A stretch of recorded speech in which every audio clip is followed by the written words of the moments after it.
મિત્રો, ભલે ગમે તે થઈ જાય પણ પોતાની પત્નીની આ 3 ઈચ્છાઓને જરૂર પૂરી કરજો, નહીં તો સ્ત્રી સાથેનું સુખવાળું જીવન ક્યારેય જોવા નહીં મળે અને આખી જિંદગી સ્ત્રીના પ્રેમને પામવા માટે વલખા મારતા રહી જશો.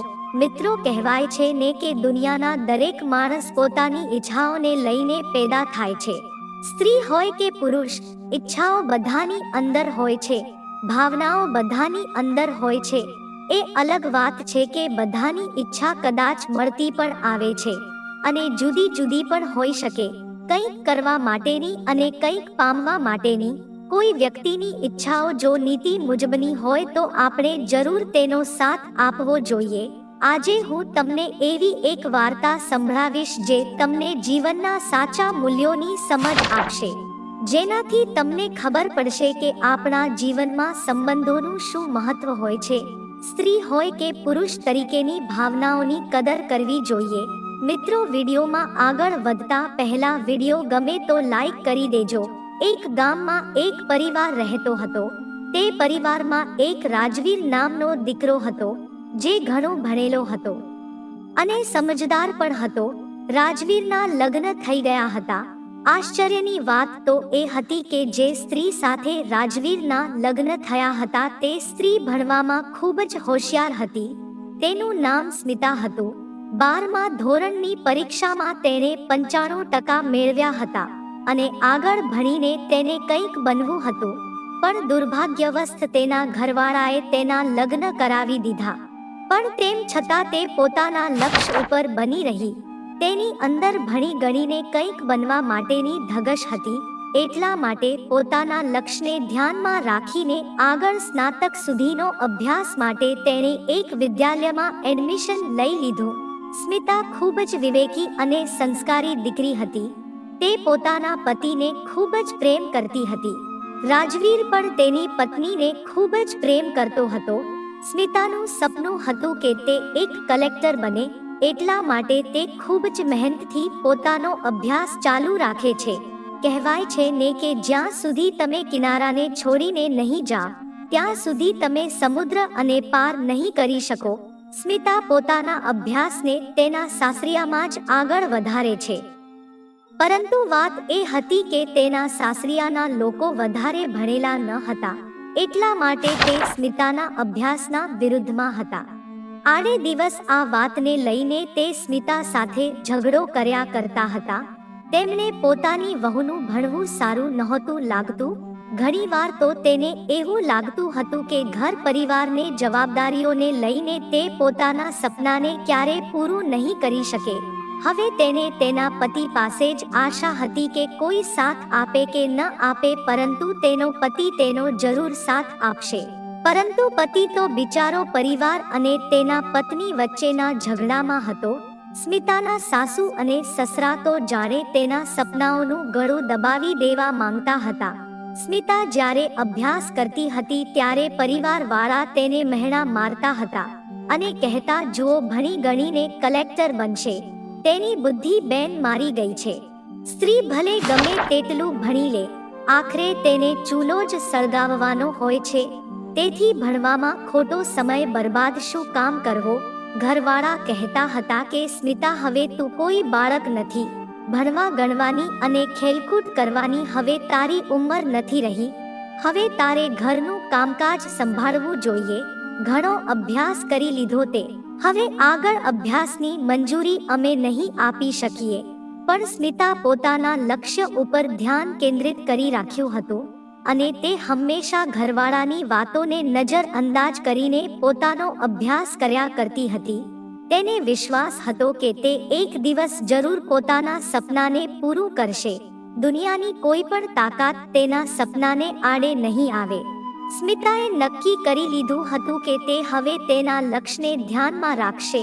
હવે તો દરરોજ સ્મિતા અને તેના ઘરવાળાની વચ્ચે આ બાબતને લઈને બહુ ઝઘડા થતા. સ્મિતાનો પતિ પણ તેના પરિવારવાળાને કાંઈ કહેતો ન હતો અને ખુલીને પોતાની પત્નીનો સાથ પણ નહોતો આપી શકતો.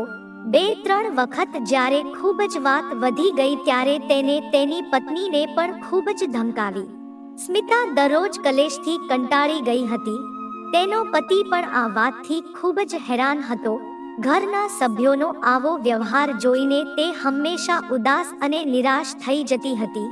તેને હવે લાગી રહ્યું હતું કે તે ક્યારેય પોતાનું સપનું પૂરું નહીં કરી શકે. આખરે તેને નિર્ણય કરી લીધો કે તે પોતાના પતિ જોડેથી છૂટાછેડા લઈ લે છે. બીજા દિવસે તેને કોર્ટમાં જઈને છૂટાછેડાનો કેસ ફાઇલ કરી દીધો અને તેને વિચાર કર્યો કે જ્યારે મારા પતિથી મને છૂટાછેડા મળી જશે ત્યારે મારા અભ્યાસમાં કોઈ અવરોધ નહીં આવે અને પછી હું એકદમ સ્વતંત્ર થઈને મારા લક્ષ્ય તરફ ધ્યાન આપી શકીશ. આ બાજુ તેનો પતિ પણ ઈચ્છતો હતો કે આ ઝંઝટમાંથી મુક્તિ મળી જાય. હવે સ્મિતા ફરીથી પોતાના અભ્યાસમાં લાગી જાય છે અને સખત મહેનત કરવા લાગે છે. અભ્યાસ માટે તેને પોતાના સાસરિયાવાળા પાસેથી પોતાનો પીછો છોડાવી લીધો હતો. હવે તેનું બધું જ ધ્યાન ફક્ત તેના લક્ષ્ય પર હતું અને કહેવાય છે કે મહેનત કરવા વાળાની ક્યારેય હાર થતી નથી. પરિશ્રમ કરવા વાળા માટે કોઈ કામ મુશ્કેલ નથી હોતું અને સાચી વ્યક્તિ માટે કોઈ પણ લક્ષ્ય દૂર નથી હોતું. મહેનત એક એવી ચાવી છે કે જે બધા તાળાને ખોલી દે છે. કોઈએ સાચું જ કહ્યું છે કે દરેક વ્યક્તિ દુનિયાને બદલવાનું વિચારે છે, પરંતુ કોઈ પણ વ્યક્તિ પોતાની જાતને બદલવાનું વિચારતો નથી.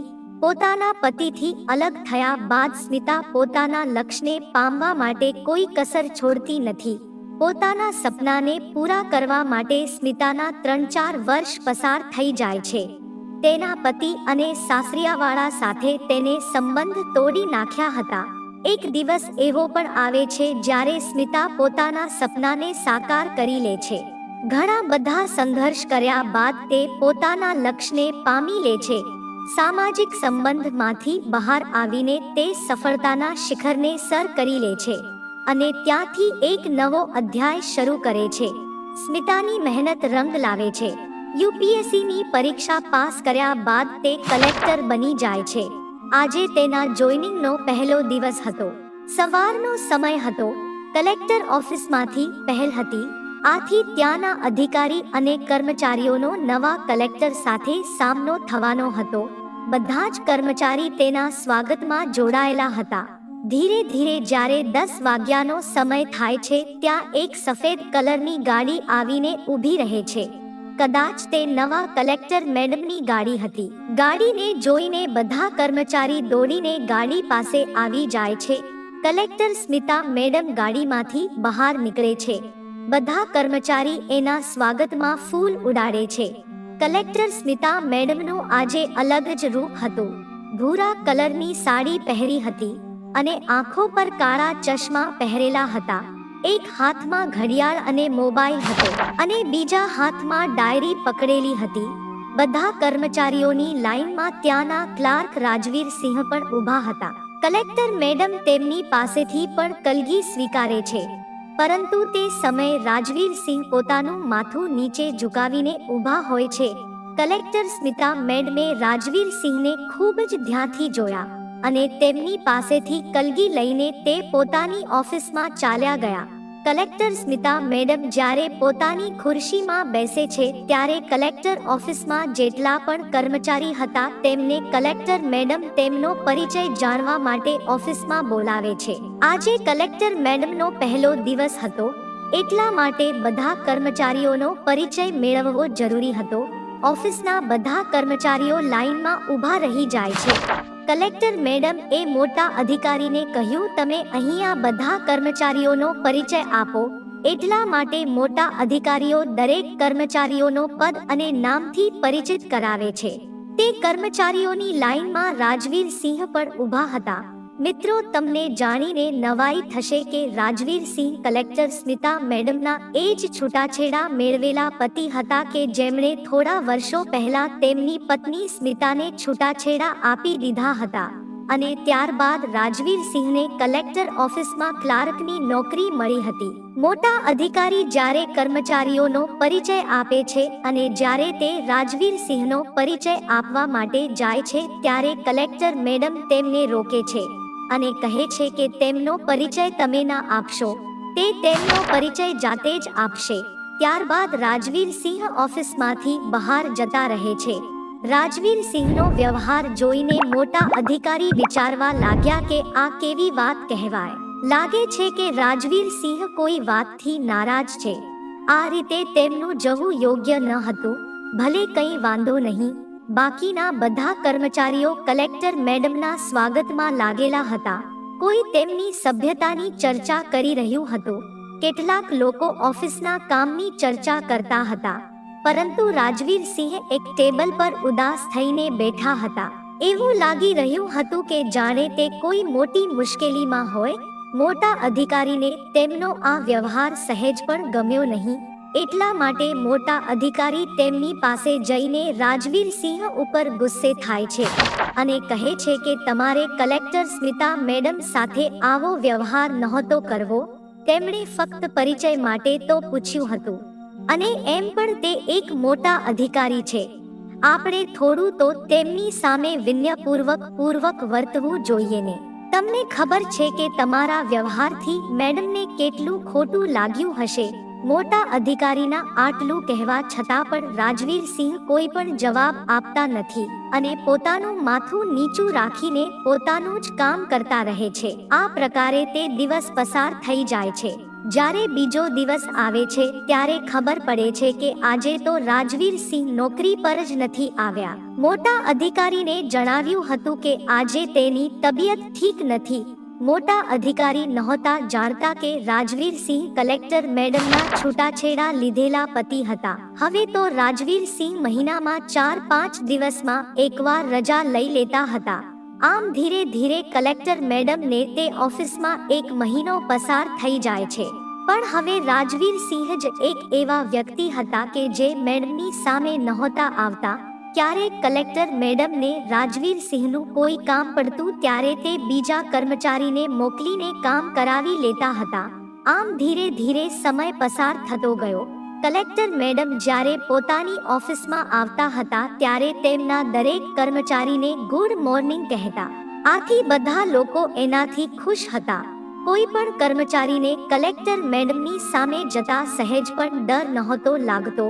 ફક્ત રાજવીર સિંહ જ કલેક્ટર મેડમ પાસેથી પોતાની નજર છુપાવતા હતા. એક દિવસ તો રાજવીર સિંહ કેટલાય દિવસ સુધી નોકરી પર આવ્યા નહીં. કલેક્ટર મેડમે મોટા અધિકારીને પૂછ્યું કે શું વાત છે? આજકાલ રાજવીર સિંહ નોકરીએ કેમ નથી આવતા? હું પાછલા ઘણા દિવસોથી જોઈ રહી છું. તે તેમના ટેબલ પર દેખાતા નથી. એને રજા લીધી છે. ત્યારે મોટા અધિકારી કહે છે કે સ્મિતા મેડમ એવી કોઈ પણ સૂચના અમને આપી નથી. વગર જણાવે રજા પાડવાનો શું મતલબ છે? આ સાંભળીને કલેક્ટર મેડમ નારાજ થઈ જાય છે અને કહે છે કે રાજવીર સિંહનું આ વર્તન ઠીક નથી. કોઈ કર્મચારી પોતાની મનમાની ના કરી શકે કે જ્યારે મરજી થાય ત્યારે નોકરીએ આવે. હવે તમે તપાસ કરો કે રાજવીર સિંહ કેમ નોકરીએ નથી આવતા. મોટા અધિકારીએ રાજવીર સિંહને ફોન કરીને ઓફિસમાં આવવાનું કારણ પૂછ્યું અને કલેક્ટર મેડમ તેમના આ વર્તનથી ખૂબ જ નારાજ છે તે પણ એમને જણાવી દીધું. ત્યારે રાજવીર સિંહને નોકરી ન આવવા માટે માફી માંગી અને બીજા દિવસે કલેક્ટર સ્મિતા મેડમની સામે હાજર થઈ ગયા. તે દિવસે કલેક્ટર મેડમે રાજવીર સિંહને ખૂબ જ ખરી ખોટી સંભળાવી કે મિસ્ટર રાજવીર સિંહ, આ સરકારી ઓફિસ છે, તમારું ઘર નથી. અહીં નિયમો બનાવેલા છે. તો તમારે રજા જોઈતી હોય તો તમે મોટા અધિકારીને એપ્લિકેશન આપીને તેમને જણાવી તો શકતા હતા ને. કલેક્ટર મેડમની નારાજગી જોઈને રાજવીર સિંહ ચૂપચાપ ઊભા રહે છે.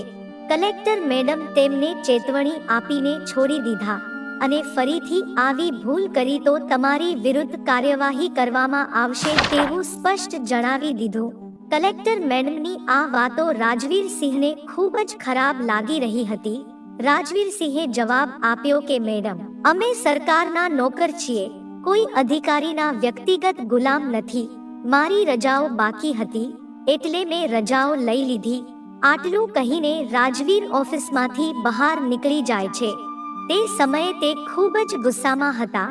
મેડમ એ મોટા અધિકારીને બોલાવીને પૂછ્યું કે રાજવીર સિંહની પોસ્ટિંગ અહીંયા ક્યારે થઈ હતી? ત્યારે મોટા અધિકારીએ જણાવ્યું કે પાછલા 2 વર્ષથી તે અહીંયા કામ કરે છે.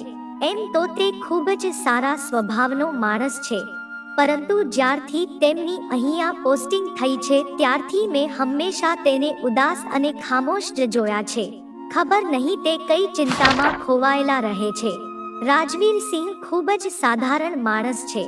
ના કોઈની સાથે દોસ્તી છે કે ના કોઈની સાથે દુશ્મની.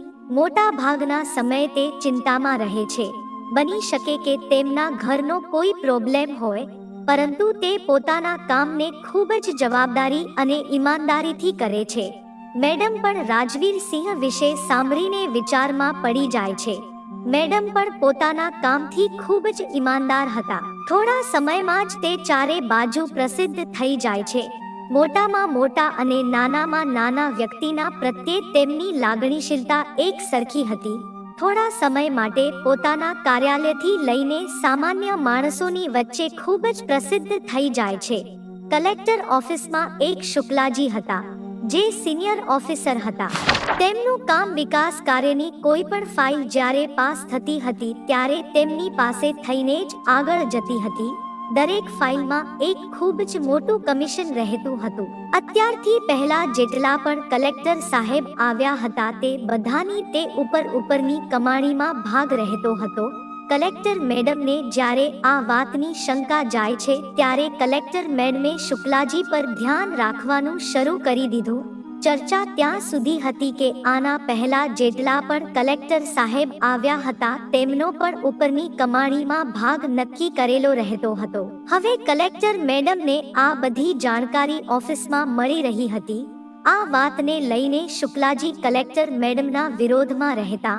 મેડમનો નિયમ હતો કે ના ખાઈશ કે ના ખાવા દઈશ, અને તમે જાણો જ છો કે ચોરનો દુશ્મન ઈમાનદાર વ્યક્તિ હોય છે. મેડમના આ જ સ્વભાવથી શુક્લાજીને ઈર્ષા થતી હતી અને તેમની પીઠ પાછળ તેમની બુરાઈ કરતા હતા. મેડમના પીઠ પાછળ શુક્લાજીનું ષડયંત્ર ચાલતું રહેતું હતું.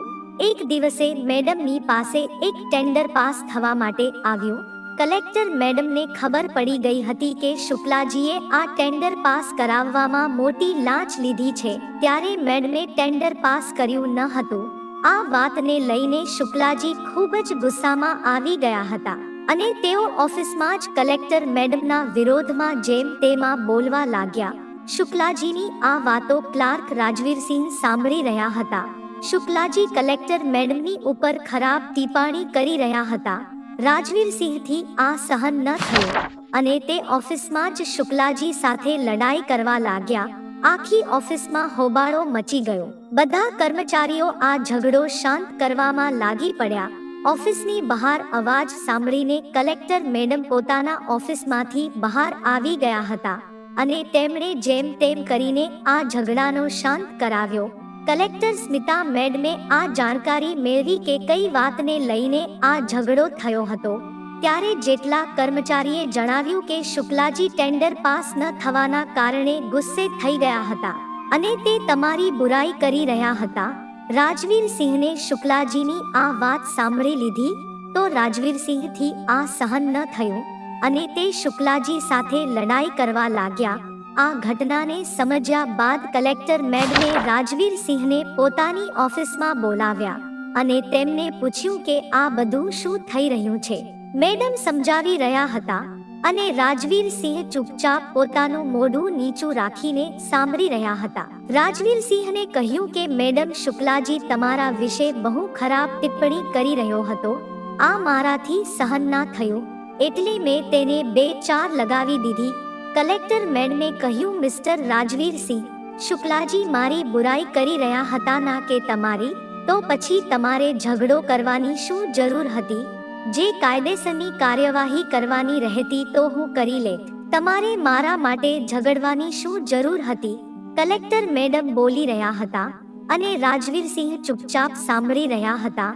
રાજવીરસિંહને ચૂપ જોઈને કલેક્ટર મેડમ વધારે ગુસ્સે થઈ ગયા અને ઊંચા અવાજમાં બોલ્યા, મિસ્ટર રાજવીરસિંહ, હું તમને કંઈક પૂછી રહી છું. તમે મારા પ્રશ્નોના જવાબ કેમ નથી આપી રહ્યા? ત્યારે રાજવીરસિંહે એ મેડમ તરફ જોઈને કહ્યું, મેડમ, હું તમારાથી અલગ થઈ ગયો છું. એનો મતલબ એ નથી કે હું તમારી બુરાઈ સાંભળી લઉં. આટલું કહીને રાજવીર સિંહ ઓફિસમાંથી બહાર નીકળી જાય છે. કલેક્ટર મેડમ રાજવીર સિંહને રૂમમાંથી બહાર જતા જોઈ રહ્યા હતા. તે સમયે તેમના ચહેરા પર કેટલાય પ્રકારના ભાવ દેખાઈ રહ્યા હતા. મેડમની આંખોમાંથી આંસુ નીકળવા લાગે છે. મેડમ એ પોતાનો રૂમાલ કાઢ્યો અને પોતાના આંસુ લૂછી લીધા. કલેક્ટર મેડમ અને રાજવીર સિંહ હજુ પણ દૂર જ રહેતા હતા. આ બધું જ સરસ ચાલી રહ્યું હતું. શુક્લાજી સાથે જે ઝઘડો થયો હતો તેની પણ હવે કોઈ ચર્ચા નહોતી થઈ. રાજવીર સિંહ સમયસર પોતાની ઓફિસે આવી જતા અને સાંજે ઘરે જતા રહેતા. એક દિવસ કલેક્ટર મેડમને ખબર પડે છે કે શહેરમાં કોઈ કેબિનેટ મંત્રી આવી રહ્યા છે અને તે જનતા સાથે સીધી મુલાકાત કરવાના છે. એટલા માટે સખત સુરક્ષાનો બંદોબસ્ત કરવો પડશે. બધા મોટા અધિકારીઓ ત્યાં હાજર રહેશે અને તેની વ્યવસ્થાનો બંદોબસ્ત કરવાનો છે. કલેક્ટર મેડમ એ પોતાના બધા જ કર્મચારીઓને આદેશ આપ્યો કે મંત્રીજીના આગમન પર વ્યવસ્થા અને સુરક્ષા એકદમ ચોક્કસ રહેવી જોઈએ. કોઈ પણ ફરિયાદ ન આવવી જોઈએ, નહીં તો મંત્રીજી નારાજ થઈ જશે. જે દિવસે મંત્રીજીનો કાર્યક્રમ હતો તે દિવસે કલેક્ટર મેડમ જલ્દી પહોંચી જાય છે. તેમના બધા જ કર્મચારીઓ સવારમાં પહોંચી ગયા હતા, પરંતુ રાજવીર સિંહ આજે ત્યાં દેખાઈ નહોતા રહ્યા. મેડમે મોટા અધિકારીને પૂછ્યું, આજે રાજવીર સિંહ કેમ નથી આવ્યા? જરા તપાસ તો કરો. જ્યારે તે અધિકારીએ તપાસ કરી ત્યારે ખબર પડી કે રાજવીર સિંહ તો હોસ્પિટલના આઈસીયુ વોર્ડમાં એડમિટ છે. ગઈકાલે રાત્રે કેટલાય ગુંડાઓએ તેમના પર હુમલો કર્યો હતો, જેના કારણે તે ગંભીર રીતે ઘાયલ થઈ ગયા હતા. જેવી જ મેડમને આ વાતની જાણકારી મળે છે તેવી જ તેમના ચહેરા ઉપર એકદમ ઉદાસી છવાઈ જાય છે. મેડમના ચહેરાને જોઈને મોટા અધિકારી પણ આશ્ચર્યમાં પડી જાય છે કે આખરે રાજવીર સિંહના ઘાયલ થવાની જાણકારી મળતા મેડમનો ચહેરો કેમ ઉદાસ થઈ ગયો. મેડમે તરત જ મોટા અધિકારીને કહ્યું, તમે અહીંની વ્યવસ્થા સંભાળી લો, મારે અત્યારે જ રાજવીર સિંહની ખબર જોવા જવું પડશે. મેડમે કહ્યું, તમે અહીંની વ્યવસ્થા સંભાળી લેજો, મારે મંત્રીજીની વ્યવસ્થા સાચવવા કરતા હોસ્પિટલે પહોંચવું જરૂરી છે. આટલું કહીને કલેક્ટર મેડમ ત્યાંથી જતા રહે છે. તેમનું ત્યાંથી જવું તે મોટા અધિકારી અને બીજા કર્મચારીઓને હેરાન કરી દેનારું હતું. કલેક્ટર મેડમ જ્યારે હોસ્પિટલમાં પહોંચે છે ત્યારે હોસ્પિટલના બધા જ કર્મચારીઓ તેમને જોઈને ચોંકી ઉઠે છે. રાજવીર સિંહ ઉપરના વોર્ડમાં દાખલ હતા અને કલેક્ટર મેડમ તરત જ સીડીઓના માધ્યમથી આઈસીયુ વોર્ડમાં પહોંચી ગયા. શહેરની એક ઉચ્ચ અધિકારી મહિલાને હોસ્પિટલમાં ભાગમાં જોઈને હોસ્પિટલના બધા ડોક્ટર અને કર્મચારી તેમની પાછળ ભાગવા લાગ્યા. જ્યારે મેડમ એ રાજવીર સિંહને જોયા ત્યારે તે બેભાન અવસ્થામાં હતા. તેમને આ હાલતમાં જોઈને મેડમની આંખોમાં આંસુ આવી ગયા હતા, પરંતુ તે પોતાના આંસુને છુપાવી લે છે. મેડમ એ ત્યાંના ડોક્ટરને પૂછ્યું કે રાજવીર સિંહની હાલત કેવી છે. ડોક્ટરે જણાવ્યું કે મેડમ, તેમના પર ઘાતક હુમલો થયો હતો, શરીરમાંથી ઘણું લોહી વહી ગયું છે, પરંતુ અમે કંટ્રોલ કરી લીધું છે, હવે તે જોખમથી બહાર છે. કલેક્ટર મેડમ એ ડોક્ટરને કહ્યું કે રાજવીર સિંહની સારવારમાં સહેજ પણ બેદરકારી રાખતા નહીં. પછીના દિવસે ઓફિસ ગયા બાદ મોટા અધિકારીઓ મેડમને પૂછ્યું, મેડમ, તમે આવી રીતે ત્યાંથી કેમ ચાલ્યા ગયા હતા? તેમના આ પ્રશ્નનો મેડમે કોઈ જવાબ આપ્યો નહીં. આ રીતે 7 દિવસ પછી રાજવીર સિંહને હોસ્પિટલમાંથી રજા મળી જાય છે. ડોક્ટરે તેમને આરામ કરવા માટે કહ્યું હતું. તે દિવસ બાદ રાજવીર સિંહને મળવા માટે કલેક્ટર મેડમ હોસ્પિટલ તો ગયા નહીં, પરંતુ મોટા અધિકારીના માધ્યમથી તે રાજવીર સિંહના ખબર અંતર પૂછી લેતા હતા. આ રીતે જ્યારે 15 દિવસ પસાર થઈ જાય છે અને રજાના દિવસે મેડમ ડ્રાઈવર અને સિક્યુરિટી ગાર્ડને લઈને રાજવીર સિંહને ખબર જોવા માટે તેમના ઘરે પહોંચી જાય છે. આજે તો કલેક્ટર મેડમ રાજવીર સિંહના ઘરે જ પહોંચી ગયા. ત્યાં જઈને તેમણે જોયું તો રાજવીર સિંહના આખા શરીર પર પાટા બાંધેલા હતા. કલેક્ટર મેડમે તેમના ડ્રાઈવર અને સિક્યુરિટી ગાર્ડને દરવાજા પર બેસવાનું કહ્યું. અને એકલા જ રાજવીર સિંહ પાસે પહોંચી જાય છે. ટેબલ પરથી પાણીનો ગ્લાસ લઈને તેમણે રાજવીર સિંહને આપ્યો. તેમણે મેડમના હાથમાંથી ગ્લાસ લઈને દવા પી લીધી અને કલેક્ટર મેડમને જોઈને એકદમ ચોંકી ઉઠ્યા અને કહેવા લાગ્યા કે મેડમ, તમારે અહીંયા નહોતું આવવું. આપણા ઓફિસના લોકો આપણી કેવી વાતો કરશે, આપણે તેને શું જવાબ આપીશું? તો આના જવાબમાં કલેક્ટર મેડમ એવું બોલ્યા કે જ્યારે તમે શુક્લાજી સાથે ઝઘડો કર્યો ત્યારે તમે નહોતું વિચાર્યું કે આપણા વિશે લોકો શું વિચારશે? તો મેડમનો જવાબ સાંભળીને રાજવીર સિંહ ચૂપ થઈ જાય છે. તે બંને એકબીજા સાથે બહુ બધી વાત કરવા માંગતા હતા પણ કાંઈ બોલી શકતા ન હતા. કલેક્ટર મેડમ ત્યાં જ એક ખુરશી પર બેસી જાય છે. સ્મિતા મેડમ કહે છે કે તમારા પત્ની અને બાળકો નથી કહેશું કે તેમને પણ છોડી દીધા? રાજવીર સિંહ મેડમની વાતનો કોઈ પણ જવાબ આપતા નથી. મેડમ એ ફરીથી પૂછ્યું તો રાજવીર સિંહે જવાબ આપ્યો, મેડમ, તમે કઈ પત્ની અને બાળકોની વાત કરી રહ્યા છો? તમારાથી અલગ થયા બાદ હજુ સુધી મેં લગ્ન નથી કર્યા. મેડમ એ પૂછ્યું કે તમે લગ્ન કેમ ન કર્યા? ત્યારે રાજવીર સિંહ જવાબ આપ્યો, તમે પણ લગ્ન નથી કર્યા ને? આ સાંભળતાની સાથે જ મેડમની આંખોમાંથી આંસુ આવી ગયા. તે પોતાનું માથું નીચે ઝુકાવી લે છે. રાજવીર સિંહ એ કહ્યું, મેં તને ઘરમાંથી તો કાઢી મૂકી, પરંતુ હું મારા દિલમાંથી તને કાઢી શક્યો નહીં. તારી ખૂબ જ યાદ આવે છે. ત્યારે કલેક્ટર મેડમ કહે છે કે મને પણ તમારી ખૂબ જ યાદ આવે છે. કલેક્ટર મેડમે રાજવીર સિંહના આંસુ લૂછતા કહ્યું કે મારા પિતાજીએ તો મને ઘણું કહ્યું હતું કે હું લગ્ન કરી લઉં, પરંતુ મને ખબર હતી કે એકના એક દિવસે તમે મને જરૂર સમજી જશો, જરૂર મારી કદર કરશો, એટલા માટે મેં પણ લગ્ન કર્યા ન હતા. આટલું કહ્યા બાદ બંને એકબીજાને જોઈને રડવા લાગે છે અને એકબીજાના આંસુ લૂહવા લાગે છે. આંસુ લૂહતા લૂહતા રાજવીર સિંહ કહે છે કે આપણા બંને એકબીજાની નાદાનીના કારણે આપણો ઘણો બધો સમય બરબાદ કરી નાખ્યો. રાજવીર સિંહે માફી માંગતા કહ્યું, સ્મિતા, મને માફ કરી દે. હું ઘરવાળાની આગળ લાચાર થઈ ગયો હતો, ખુલીને તારો સપોર્ટ ન કરી શક્યો, પરંતુ હું દિલથી ઈચ્છતો હતો કે તું તારો અભ્યાસ ચાલુ રાખ. કલેક્ટર સ્મિતા મેડમે કહ્યું કે તમારા ઉપર હુમલો શુક્લાજી એ જ કરાવ્યો હતો. મેં તેને સસ્પેન્ડ કરી દીધા છે અને મેં તેના પર કેસ કરી દીધો છે. ત્યારે રાજવીર સિંહ કહેવા લાગ્યા કે મેડમ, શુક્લાજીને સસ્પેન્ડ કરવાનો મતલબ એ છે કે લોકો મારા અને તમારા સંબંધને કંઈક વધારે જ મહત્વ આપશે. ત્યારે મેડમે કહ્યું, આ વાત તો તમારે 5 વર્ષ પહેલા વિચારવી જોઈતી હતી, તો આજે આપણે સાથે હોત, આપણે બીજાની નજરોથી છુપાઈને મળવાની જરૂર ન પડત. રાજવીર સિંહને કહ્યું, હું તમારા અભ્યાસની વિરોધમાં ક્યારે નહોતો, હું મારા બાપને કેવી રીતે સમજાવતો? ત્યારે મેડમ એ કહ્યું કે મેં તો ફક્ત મારો અભ્યાસ ચાલુ રાખવા માટે જ તો કહ્યું હતું, બીજું શું માંગ્યું હતું?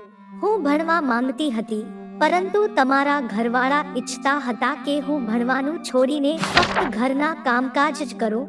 તમે પણ ક્યારેય ખુલીને મારું સમર્થન કર્યું નહીં. રાજવીર સિંહે કહ્યું, હું ક્યારેય તમારા ભણવાના વિરોધમાં નહોતો, પરંતુ રોજના ઝઘડાઓથી હું કંટાળી ગયો હતો અને ના હું તમને સમજાવી શકતો હતો કે ના મારા ઘરવાળાને, એટલા માટે મારે છૂટાછેડાનો રસ્તો શોધવો પડ્યો. ત્યારે સ્મિતાએ કહ્યું કે તમને ખબર છે કે તમારા દ્વારા મોકલવામાં આવેલા છૂટાછેડાના કાગળ ઉપર મેં સહી જ નહોતી કરી. મારા પિતાજી તો મને બહુ કહેતા હતા કે બેટા, સહી કરી લે અને આ સંબંધથી મુક્ત થઈ જા, પરંતુ મારું દિલ માન્યું નહીં અને મેં સહી ન કરી. આજે મારી મહેનત રંગ લાવી, મારા નસીબ ખુલી ગયા અને આજે મારું સપનું સાકાર થઈ ગયું. આટલું સાંભળ્યા બાદ રાજવીર સિંહની આંખોમાંથી આંસુ નીકળવા લાગ્યા. બંને હાથ જોડીને રાજવીર સિંહ પોતાની પત્ની પાસે માફી માંગવા લાગ્યો. મને માફ કરી દે સ્મિતા, હું તને સાચે જ સમજી ન શક્યો. તે દિવસે ખૂબ જ મોટી ભૂલ કરી દીધી. આટલું કહીને બંને એકબીજાને ભેટીને રડવા લાગે છે.